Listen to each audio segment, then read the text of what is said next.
तक कोई प्रत्याशी ऐसा नहीं हुआ जो इंडिपेंडेंट निर्दलीय चुनाव लड़ता है। अभी 1 साल की तैयारी, 1 साल पहले कोई हम लोग को जानता नहीं था, 1 साल की तैयारी में चुनाव लड़ता है और 27-27.5% वोट लेके आता है। ये भारत देश के इतिहास में नहीं हुआ। जैसे 2-4 लोग निर्दलीय जीत गए, हमारे बगल के पप्पू यादव को 3-4 बार के ऑलरेडी सांसद रह चुके हैं, वो बहुत पुराने नेता है, न्यू लीडर की मैं बात कर रहा हूँ। तो ये संभव इसीलिए हुआ कि आज जो झारखंड के जनमानस है, जिस उम्मीद के साथ इस झारखंड को अलग किया गया था, हालांकि पलामू प्रमंडल में अगर आजादी की बात कहिए, अंग्रेजों के खिलाफ लड़ने की बात कहिए तो बड़ा अच्छा इतिहास है पलामू प्रमंडल का, लेकिन जैसे ही अलग झारखंड राज्य का दौर चला तो थोड़ा सा उनकी भूमिका थोड़ी कम रही। इस बात को स्वीकार करना होगा। उस भूमिका में धनबाद, बोकारो, गिरिडीह के लोग थोड़ा आगे दिखे, कोल्हान के लोग थोड़ा आगे दिखे। तो मैं अब आपसे आग्रह करना चाहता हूँ कि अलग झारखंड राज्य का जो नवनिर्माण होने जा रहा है, अलग झारखंड राज्य में जो नवनिर्माण की आधारशिला रखने जा रहे हैं, इसमें पलामू प्रमंडल भी पीछे ना रहे, ये संदेश लेकर आया। देखिए, आज 24 साल हो गए अलग झारखंड राज्य के। आज भी एक सवाल झारखंड की इन वादियों में गूंजता है। झारखंड के 24 जिले, 5 प्रमंडल, लगभग 40-42 अनुमंडल, लगभग 4,400 पंचायत, लगभग 32,000 गांव, उन वादियों में आज भी एक संदेश गूंजता है, एक आवाज उठती है कि आखिर झारखंड राज्य अलग क्यों किया गया था। एक आवाज आज भी गूंजती है। झारखंड की आबोहवा में, झारखंड की गांव में, खेतों की पगडंडियों में, खेत खलिहानों में एक आवाज निकलकर सामने आती है कि झारखंड राज्य अलग क्यों किया गया था। भारत हमने अंग्रेजों से आजाद क्यों करवाया, इसका उत्तर मिल गया, लेकिन झारखंड राज्य अलग क्यों हुआ, आज भी इसका उत्तर नहीं मिल पाया। इसका उत्तर इसलिए नहीं मिल पाया है कि बेशक हम लोगों ने नक्शे से काट के अलग झारखंड राज्य लिया है। उस समय तत्कालीन बिहार राज्य से अलग होकर हमने 79,714 वर्ग किलोमीटर की जमीन का टुकड़ा, जिसमें तो उस समय 18 जिले हुआ करते थे, एक झारखंड राज्य हम लोगों ने नक्शे से तो काट कर लिया, लेकिन अगर अधिकार की बात करिएगा, हक की बात कीजिएगा, तो आज भी झारखंड के जनमानस को अधिकार नहीं मिला। बहुत सारे लोगों ने कहा कि नहीं, ये लड़का बाहर भीतर की बात करता है। हमने उनसे एक ही लाइन कहा कि आप पश्चिम बंगाल जाइए, आप उड़ीसा जाइए, आप तेलंगाना, आंध्र प्रदेश जाइए और किसी एक सरकारी नौकरी का फॉर्म बन के दिखाइए तो भाई, बीडीओ, सीओ, दरोगा कुछ हो तो भर के दिखाइए। और मैं आपसे भी कहूंगा, आपको मौका मिले, अगर आपको लगे कि हमारा आंदोलन, हमारा आवाज झारखंड में झारखंडियों का अधिकार, झारखंड में झारखंडी फास्ट, अगर हमारा मूवमेंट, अगर हमारी आवाज अगर गलत है, तो आप भी अपने चेयर से उठकर अपने बच्चों को लेकर पश्चिम बंगाल चले जाइए, आप अपने बच्चों को लेकर उड़ीसा, महाराष्ट्र, गुजरात कहीं चले जाइए और जाइए वहां कोई एक परीक्षा में बैठिए जो गुजरात सरकार की है, एक परीक्षा में बैठिए जो महाराष्ट्र सरकार की है। अगर उस परीक्षा में आपको बैठने की अनुमति मिल जाएगी तो आप मेरे पास आइए, कल से हम गाँव घूमना छोड़ देंगे। भाई, ये दोहरी नीति झारखंड के साथ क्यों, हमें बताइए। ये दोहरी नीति, ये दोहरा रवैया झारखंड के साथ ही क्यों। बिहार में बिहारी फर्स्ट, बंगाल में बंगाली फर्स्ट, गुजरात में गुजराती फर्स्ट, महाराष्ट्र में मराठी फर्स्ट, तो यदि मैं झारखंड में झारखंडी फर्स्ट, झारखंड के संसाधनों में झारखंडी का पहला अधिकार, झारखंड सरकार की नियुक्ति में झारखंडी का पहला अधिकार, अगर मैं इस बात की डिमांड करता हूं, अगर मैं इस मांग को उठाता हूं, तो बताइए इसमें गुनाह क्या है, अपराध क्या है और हमारी गलती क्या है, बताइए। अगर साफ शब्दों में कहा जाए तो झारखंड राज्य बनने का उद्देश्य आज भी पूरा नहीं हो पाया है। आज भी झारखंड राज्य बनने का उद्देश्य पूरा नहीं हो पाया है। आज झारखंड राज्य अलग होने के बाद चंद परिवारों को राहत मिला है।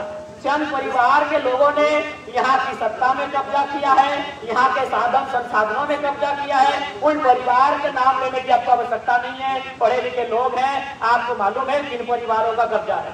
लेकिन एक आम झारखंडी को क्या मिला, क्या व्यवस्था है यहाँ के स्वास्थ्य की। हाल ही फिलहाल हाईकोर्ट ने रिम्स के बारे में क्या कहा। रिम्स आपको मालूम है झारखंड का सबसे बड़ा अस्पताल, रिम्स ने साफ साफ कहा अगर आपके पास फैसिलिटी नहीं है तो बंद कर दीजिए। एक आम झारखंडी को क्या मिला इस राज्य में, ये हमारा नहीं, हाईकोर्ट का आदेश है। रिम्स को, झारखंड के सबसे बड़े अस्पताल को आदेश है कि अगर आप मरीजों का इलाज नहीं कर पा रहे, उनको फैसिलिटी नहीं दे पा रहे तो बंद कर दीजिए। एक आम झारखंडी को क्या मिला। आज जितने भी यहाँ पर पब्लिक यूनिट के सेक्टर हैं, क्योंकि मैं पलामू के बारे नहीं जानता। मैं धनबाद बोकारो में BSL है, बोकारो स्टील लिमिटेड है, रांची में HEC है, सिल्ली में हिंडाल्को है, टाटा में जमशेदपुर है, और कोयला की जो तमाम योजनाएं हैं, BCCL है, CCL है, ECL है, CMPDI है, यहाँ जितने लोग काम कर रहे हैं, बताइए वे लोग कहाँ के? उतना तो छोड़िए, हमारे साथ किस प्रकार से शोषण किया जाता है, किस प्रकार हमारे हक अधिकार को छीना जाता है। मैं आपको बताता, एक बात बताइए, सबसे ज्यादा कोयला कहाँ मिलता है? पूरे भारत देश में सबसे ज्यादा कोयला कहाँ मिलता है? क्या आपको जानकारी है? अगर नहीं है तो मैं बताना चाहूंगा पलामू वासियों, सबसे ज्यादा कोयला झारखंड में मिलता है। 27% कोयला केवल झारखंड देता है। यही नहीं, कोयला की प्रमुख 8 यूनिट है और कुल मिलाकर 10 या 11 यूनिट है। उन 8 यूनिट में BCCL, CCL, ECL, CMPDI, ये 4 यूनिट झारखंड में है। लेकिन आपको मालूम है कोल इंडिया का हेडक्वार्टर कहाँ है? कलकत्ता है। क्यों भाई? अगर 27% कोयला हम देंगे, गांव हमारा उजड़ होगा, उस गांव के उजड़ने के बाद जो आग लगेगी जिस धरती पर, वो हमारी होगी, खेत खलिहान बंजर हमारे होंगे, उस बीमारी से हम प्रभावित होंगे। तो कोल इंडिया का हेडक्वार्टर किस लॉजिक से कलकत्ता रहेगा? बताइए। क्योंकि आज तक झारखंड में हमारे 24 सालों के इतिहास में कोई लीडर ऐसा नहीं मिला जो झारखंड में जो खनिज संपदा है उसका हिसाब दिल्ली से मांग सके।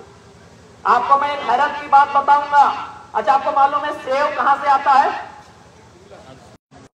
कि अगर कश्मीर में यदि सेव का रेट 5 रुपया है, तो क्या झारखंड में भी सेव का रेट 5 रुपया होगा? हाँ या ना, इतने में उत्तर दीजिए। नहीं, क्योंकि भाड़ा लगेगा। अगर कश्मीर में 5 रुपया सेव का दाम है तो झारखंड में 10 रुपया होगा। अच्छा बताइए, नारियल कहाँ मिलता है? चेन्नई में, केरल में, तेलंगाना में मिलता है ना। अगर वहां नारियल का रेट 10 रुपया है तो झारखंड में 50 रुपया होगा। सिंपल सा बात है, ये नियम है। लेकिन क्या आपको मालूम है कि झारखंड के कोयले का रेट पूरा इंडिया में है? नहीं मालूम था ना। झारखंड के कोयले का रेट पूरे हिंदुस्तान में एक है। ये मजाक होता है झारखंड के साथ। कश्मीर का सेव पूरे इंडिया में एक रेट नहीं है। नागपुर के संतरे का रेट पूरे इंडिया में एक नहीं है। नासिक के अंगूर का रेट पूरा इंडिया में एक नहीं है। लेकिन झारखंड का रेट पूरा इंडिया में एक है। ये हमारा दुर्भाग्य। क्यों पता है? न हमारे जो राजनेता हैं उनको अपने परिवार के अलावा कुछ नहीं दिखता है। अपने परिवार के अलावा, अपने परिवार की प्रॉपर्टी के अलावा शायद कुछ अगर दिखता तो कम से कम झारखंड के जो जेन्युइन मुद्दे हैं, जो झारखंड के अधिकार की बातें हैं, उनको कम से कम वो उठाते और उन बातों को रखने का काम करते। तो इसलिए देखिए, ये समय की मांग है। अब अगर आप लोग समय की मांग को समझे या नहीं समझे अलग बात है। ये समय की मांग है, तभी ये कल के लड़के लोग राजनीति में आए नहीं है। हालत खराब करके रख दी है। भले ये पलामू है, मैं यहाँ हमारी अभी उपयोगिता नहीं दिखी है। आप धनबाद बोकारो कदम रखिएगा। जो भी विधायक सांसद उनके सपनों में हम आते हैं। यहाँ भी समर्थन देता, यहाँ पे भी समर्थन होगा। तो ये समय की मांग है। नहीं तो 29 साल के लड़के, खेलने कूदने वाले लड़के सांसद का चुनाव और मुख्यमंत्री का कैंडिडेट नहीं बनते। ये समय की मांग है। ये समय की मांग है। इस बात को आप स्वीकार कीजिए और इन युवाओं का हौसला बढ़ाइए, इनको समर्थन कीजिए। नहीं तो फिर याद रखिएगा, झारखंड के मुद्दों पे बात करने वाला कोई नहीं रहेगा। आज हम जहां गए, Indian school of democracy Delhi में हम भाग लिए, JNU में हम भाग लिए, दिल्ली की एग्रीकल्चर यूनिवर्सिटी में हम भाग लिए। हर जगह वही मुद्दों को रखे जो अपने भाषण में रखते हैं। बस एक ही को मलाल रह गया कि संसद भवन तक अपनी आवाज नहीं पहुंचा पाए। बस एक ही मलाल हमारा रह गया कि दिल्ली की संसद भवन तक हमारी आवाज नहीं पहुंच पाई। इस बात का हमें मलाल रह गया। लेकिन हमें जहां मौका मिला, JNU में मौका मिला, वहां भी हमने 40 मिनट का जो बात रखा उसमें झारखंड को ही रखा। हमें इंडियन स्कूल ऑफ डेमोक्रेसी में मौका मिला, हमने वहां भी झारखंड की बात रखा। हमें एग्रीकल्चर यूनिवर्सिटी दिल्ली में मौका मिला, हमने वहां भी यही बात रखा।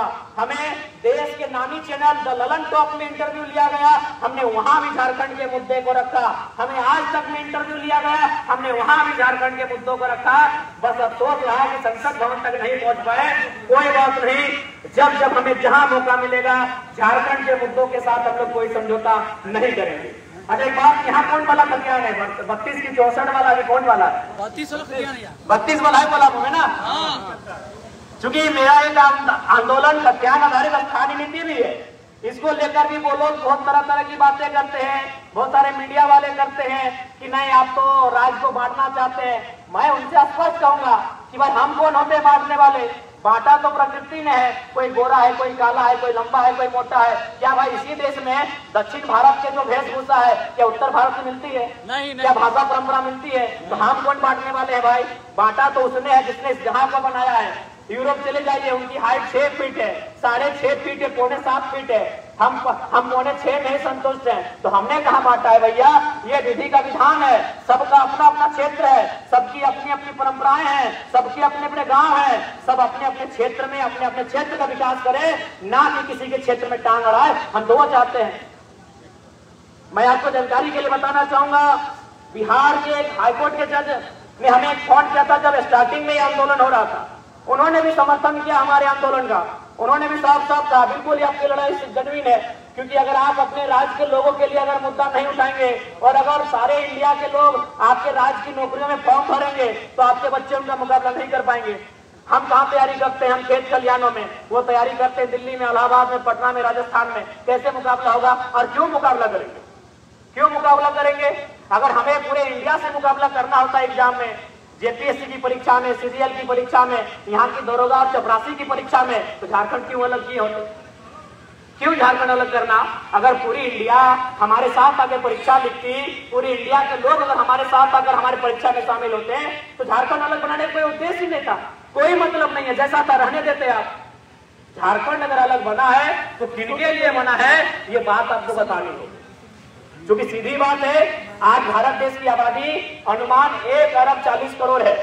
झारखंड की आबादी 3.5 करोड़ है। 3.5 करोड़ झारखंडी भारतीय हैं, लेकिन 1 अरब 40 करोड़ भारतीय झारखंडी नहीं है। समझना होगा चीजों को।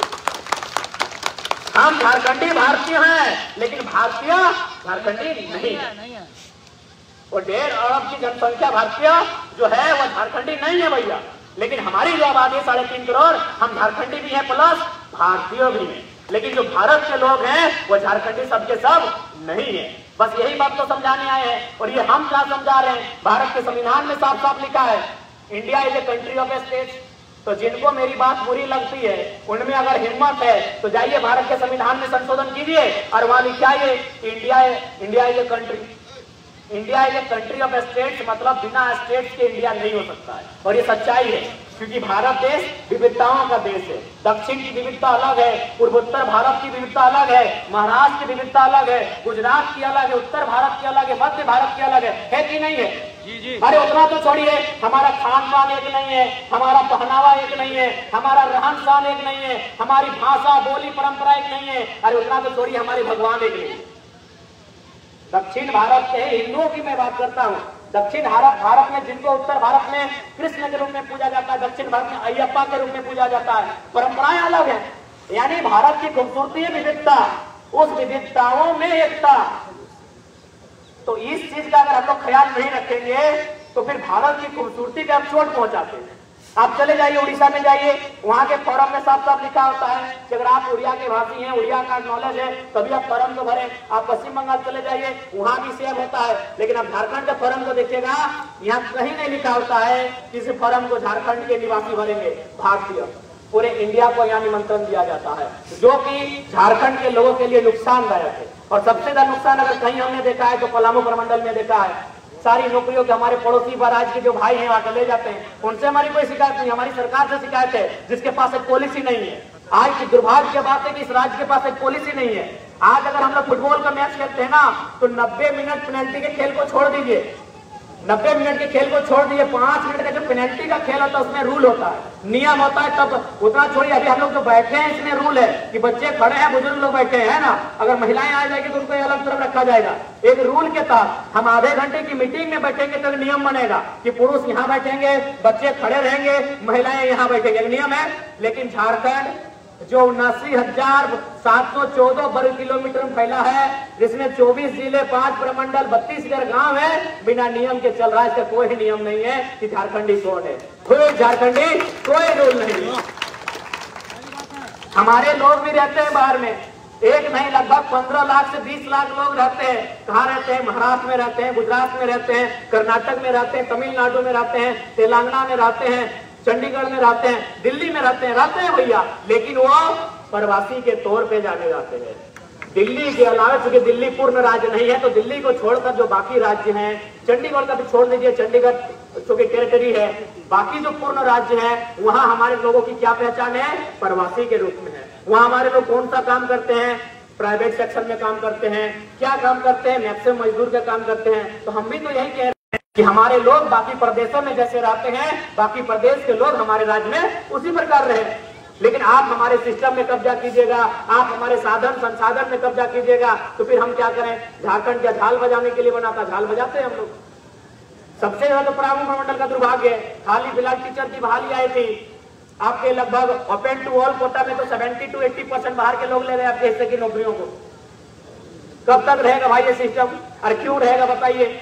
हम जब किसी के हिस्से में नजर नहीं गड़ाते हैं तो कोई हमारे हिस्से में नजर क्यों गड़ाए? तो इसलिए मेरा मानना है आज इस राज्य को एक मजबूत सरकार की आवश्यकता है, जो सबसे पहले ये परिभाषित करे कि यहाँ के मूलवासी कौन है और यहाँ का जो झारखंडी होने की अर्हता है वो क्या होगी। क्योंकि दो राज्यों की आइडेंटिटी असंवैधानिक है। ये भारत का कानून भी कहता है कि कोई व्यक्ति दो राज्यों की आइडेंटिटी को नहीं रख सकता है। हम लोग सभी भारतीय हैं, लेकिन राज्य की आइडेंटिटी एक ही राज्य देता है। अगर हम बिहारी हैं तो झारखंडी नहीं हो सकते हैं, अगर हम झारखंडी हैं तो पश्चिम बंगाल का निवासी नहीं हो सकते हैं, अगर हम पश्चिम बंगाल के हैं तो हम उड़ीसा वाले नहीं हो सकते हैं। ये हमारी आइडेंटिटी है। लेकिन हमारा राज्य एकमात्र राज्य है जिसमें लोग दो दो राज्यों की आइडेंटिटी को खपाते हैं।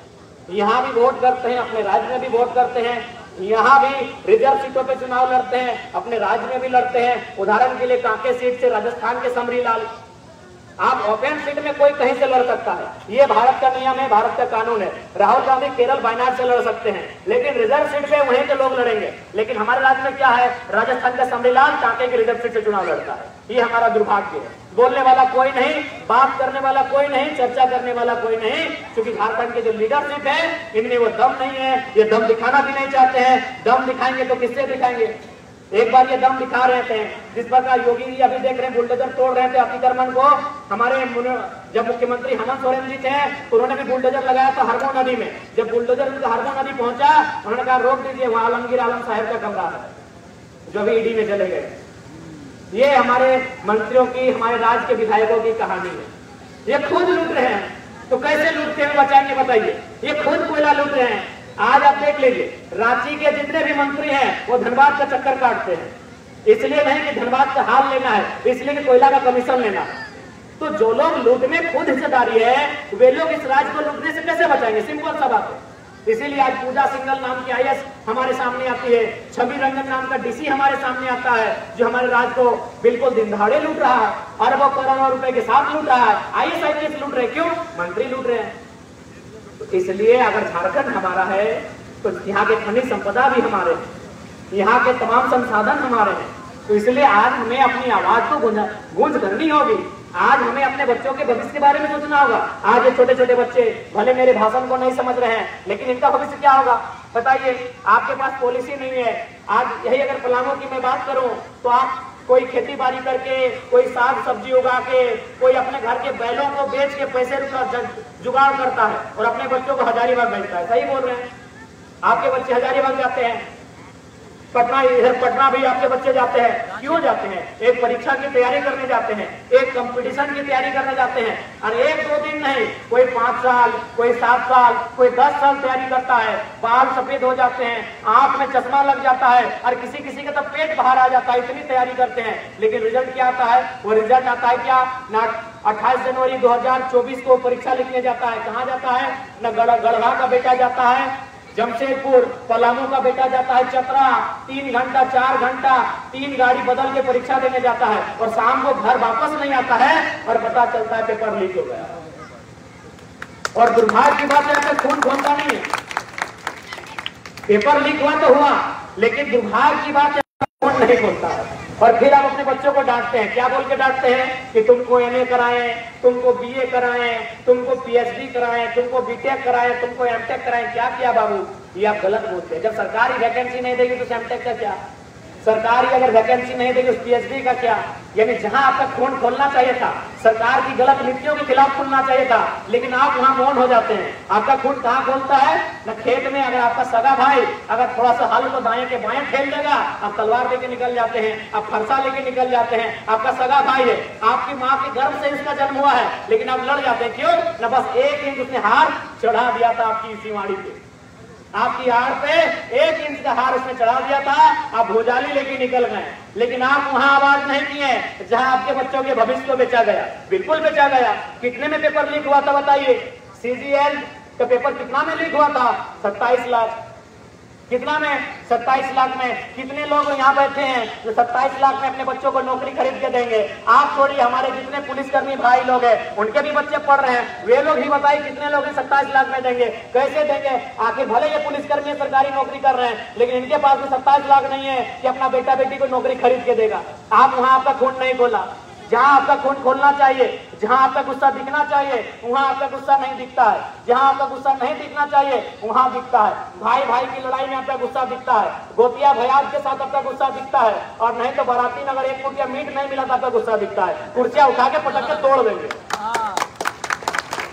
आपके बच्चों के भविष्य को बेच भी देगा तो आपका गुस्सा नहीं दिखता। ठीक है, अगर गुस्सा सड़क में नहीं दिखाते हैं तो 24 के चुनाव में दिखाइए। ऐसा नहीं कि गुस्सा पटकने से दिखता है। हम नहीं बोल रहे विधायक जी को उठा के पटक दीजिए रोड में, इस बार वोट मत दीजिए, मर जाएंगे। जैसे एक है ना, एक जोंक होता है, जोंक जानते हैं ना, जो तालाब में मिलता है, जो भैंसिया को लटक लेता है। जोंक का क्या नियम है? उसको नमक डालने से मर जाएंगे। इनको वोट मत दीजिए, मर जाएंगे। गुस्सा वहां तो दिखा सकते हैं ना, वहां दिखाइए कम से कम गुस्सा, जो आपके बच्चों की भविष्य की बात नहीं करता है। आज क्या स्थिति है? ठीक है, अभी मैं बात कर रहा हूँ। आप पड़ोसी राज्य बिहार चले जाइए, गूगल कीजिए इंटरनेट में, वहां 68 to 69 बीपीएससी हो चुके हैं। यानी जितना साल उतना बीपीएससी, 2-4 साल छोड़ के एवरेज वहां बीपीएससी हर साल हो रहा है। लेकिन अब झारखंड में 24 साल का झारखंड 8वां जेपीएससी, बाकी 16 साल। बाकी 16 साल के नौजवान क्या हुआ उनका? 16 टर्म के नौजवान क्या हुआ उनका? 24 साल का झारखंड, 8 जेपीएससी। ये 11 बोलेंगे, 11 मत मानिएगा, एक ही बार में 4 गोली आए। क्या मानेंगे जी? अभी 252 सीट में और 1000 सीट देते और एक ही बार में 4 गो लेते, मानते क्या? 8 जेपीएससी और साल 24, यानी 3 साल में एक बार, वो भी घोटाले में। आपको मालूम है कि ये 5वीं या 4थी या 6ठी जेपीएससी, उसमें सिर्फ नेता लोग का बेटा लोग डीएसपी बनाता। आइडिया है ना? विधायक का रिश्तेदार, सांसद का रिश्तेदार, मंत्री का रिश्तेदार, मालूम है कि नहीं? नाम नहीं ले रहे भैया, ताकि बड़े बड़े लोग हैं अभी, जब हम बड़ा होंगे तब नाम उन लोगों का डायरेक्ट लेंगे। मालूम है ना? बिल्कुल बिल्कुल। जेपीएससी मालूम है ना? विधायक जी का बेटा, विधायक जी की साली, विधायक की घरवाली की बहन की बेटी की ननद की गोतनी, मालूम है ना? तो ये हाल है जेपीएससी का हमारा। इसलिए आज सही में अगर इस राज्य के निवासी आप हैं, आप अगर जागरूक मतदाता हैं, तो आपको आज देखिए मोटा मोटी